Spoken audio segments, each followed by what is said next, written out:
Western Illinois head coach Joe Davis, team coming off a win over McKendree, and then this week they're going to start conference play. They're going to go to Charleston Southern on Saturday afternoon. So, Coach, just some thoughts about your team, then we'll go to some questions.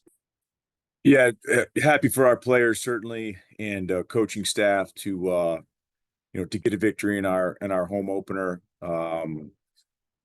Very appreciative of the community and the campus to support. Just really had a great atmosphere Saturday night on Hanson Field, and again we were able to celebrate there for about 24 hours and promptly got back to work Sunday night and yesterday. So excited about starting OVC play here. Obviously, first opportunity for Western University football to be associated with OVC football. So excited to get going and certainly have a lot of work ahead of us. Thanks, Coach. We'll go to some questions. Dan is with us, so Dan, you can go first. Morning, Coach. Morning, Dan. I think, we talked about this a little bit Saturday night, but the importance of the run game really opened up your offense in a lot of ways. Without stating the obvious, what did the run game mean to the offense as a whole?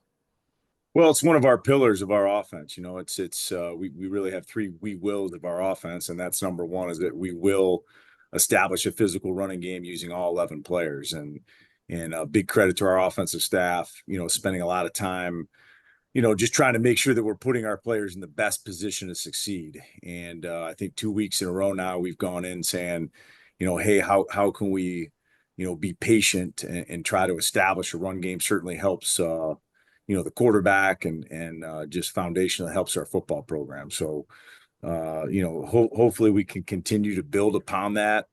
We've built this offense here in the early stages of our program with big offensive linemen and big backs, and that'll continually be a focus for us in recruiting.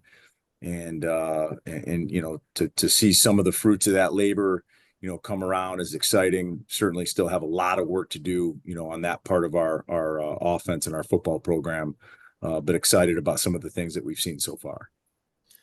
You also talked about needing to clean some things up. I know you had some penalties that you weren't real happy with. So I guess talk about some of those things that need to be. Yeah, very disappointing. I mean, to have 12 penalties, in that football game, one of the longest football games I've been a part of. I think we had 6 personal fouls as a football program, just completely, inexcusable. And some of them were, maybe a little bit could have gone either way, but some of them were blatant and just really a lack of discipline, a lack of focus. Certainly something that we've spent time as a staff talking about to our team here in these early parts of our week. And still probably a facet of developing a young football team, an inexperienced football team. Guys at times Saturday night let their emotions get the best of them. We're flagged for it. So certainly not something that we want to be known for or show up on a consistent basis. We've got to bring that penalty count down, and it's bit us here in the past couple of weeks. And then finally, I'd just like to get your thoughts on your opponent, Charleston Southern.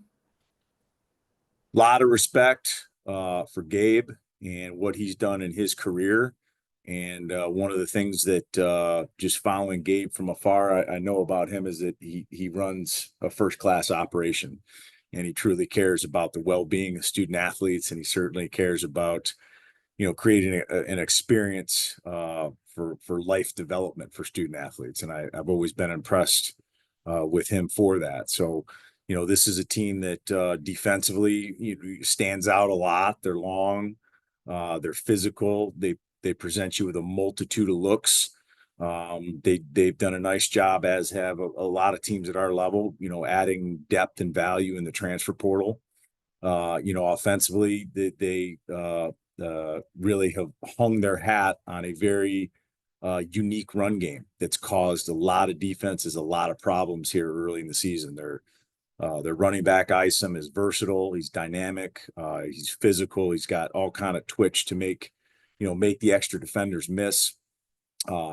Really did an excellent job as an offense of basically kind of wearing on Tennessee State, throughout that game. I mean, they possessed the ball for, I think, 42 minutes, on Saturday in that football game. And And I'm sure as a staff, they're looking at that saying, wow, we'd love to do that every game. It usually equates to a very successful Saturday when you can possess the football for that long. So we're going to have our work cut out for us. And something that stands out to me, they do an excellent job in special teams. They have arguably the best punter in the league, huge leg. He's flipped the field multiple times for them. You can see a lot of defensive and offensive starters that show up across their special teams units, which tells me as a program they're placing a massive emphasis, on that part of their football program and doing what they need to do to put their best players out there. So I believe it's their homecoming Saturday. We certainly have a tall task going down to South Carolina to play the Buccaneers, no doubt about it. Thanks for your time today. Thanks, Dan. Coach, your 4 non-conference games just sort of worked out. They were the first 4 games, and you just talked about clean things up, improving that kind of thing. Is that beneficial to kind of play those, work those things out, and now you got your 8 games that probably mean the most coming up? Yeah, I would probably say, I would echo what a lot of the conference coaches say, that now as you get more consistently in the league play, you start to see, who people really are. I think early in the FCS slate nationally, I think a lot of head coaches would say, it's hard to find out exactly who you are. You play a Power 4 team, you play a nationally ranked MAC team, you play a nationally ranked FCS team, and you play a D2 team, and you're still sort of working through new players and new rotations and new schemes.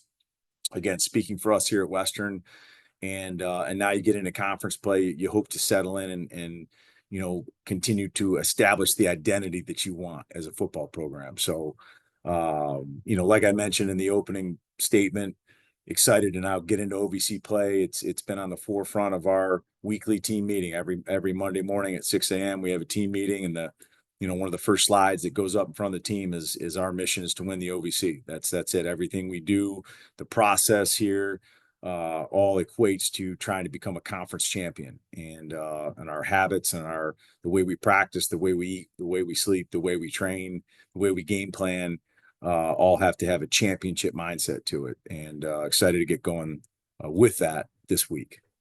Coach, thanks for your time this morning. Best of luck on the road, and then we'll talk to you again this time next week. Thanks so much, guys.